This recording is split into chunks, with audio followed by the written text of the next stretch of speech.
Pope Leo XIV, on October 27th, presided over Holy Mass in the Vatican's St. Peter's Basilica with thousands of students from pontifical universities. Here is the full homily of Pope Leo XIV. Dear brothers and sisters, to gather in this place during the Jubilee year is a gift that we must not take for granted. Above all, it is a gift because to go on a pilgrimage, to pass through the holy door, reminds us that life makes sense only when it is lived as a journey, when it knows how to keep moving forward. That is, when it is capable of making the reality of Easter present.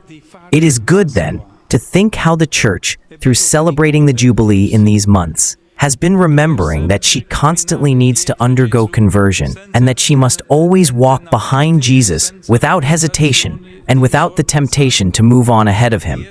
Indeed, she is always in need of Easter, that is, of passing over from slavery to freedom, from death to life.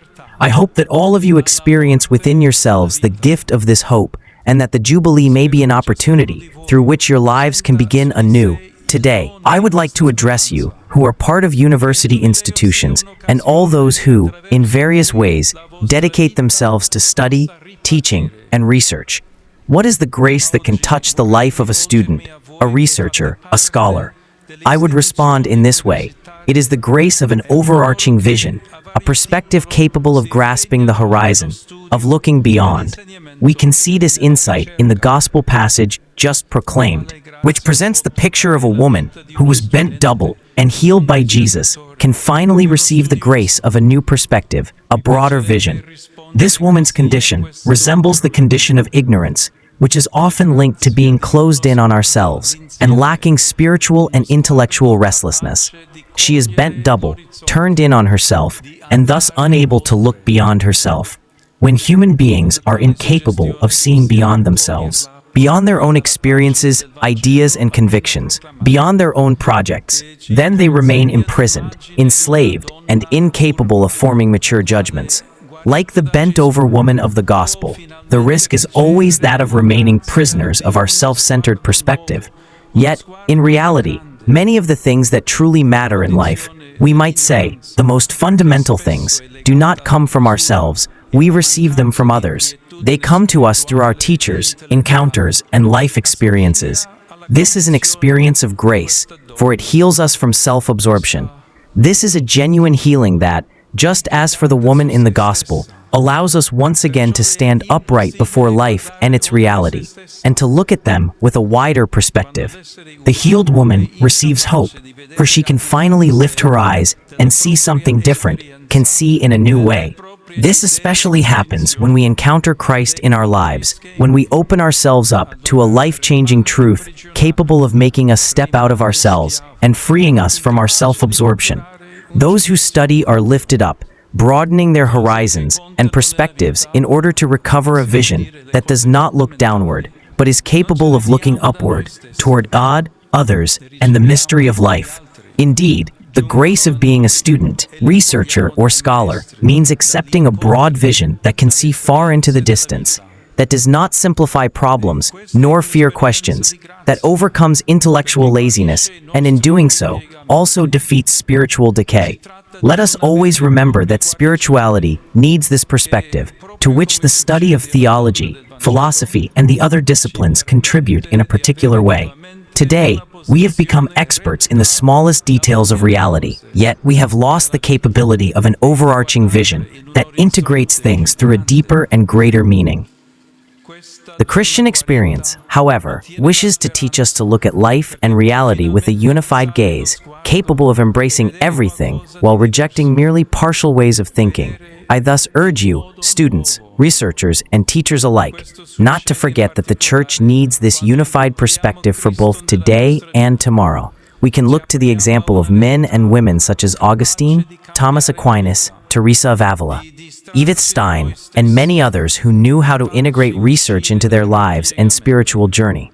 We likewise are called to advance in our intellectual endeavors and the search for truth without separating them from life. It is important to cultivate this unity so that what happens in university classrooms and educational environments of all kinds does not remain an abstract intellectual exercise, Instead, it becomes capable of transforming life and helps us to deepen our relationship with Christ, to understand better the mystery of the Church, and makes us bold witnesses of the gospel in society. Dearest friends, study, research, and teaching bring with them an important educational responsibility, and I wish to encourage universities to embrace this calling with passion and commitment. To educate is similar to the miracle recounted in today's gospel, for the activity of the educator is to lift people up, helping them become themselves and able to develop informed consciences and the capacity for critical thinking. Pontifical universities must be able to continue this activity of Jesus. This is a true act of love, for it is a form of charity expressed through study, knowledge, and the sincere search for what is true and worth living for. To feed the hunger for truth and meaning is an essential task, since without them, we would fall into emptiness and even succumb to death. On this journey, each of us can also rediscover the greatest gift of all, which is to know that we are not alone and that we belong to someone, as the Apostle Paul affirms. For all who are led by the Spirit of God are children of God. For you did not receive a spirit of slavery to fall back into fear, but you have received the spirit of adoption, when we cry, Abba, Father. Indeed, what we receive while we are searching for the truth and devoting ourselves to study helps us to discover that we are not creatures cast by chance into the world, but that we belong to someone who loves us and who has a plan of love for our lives.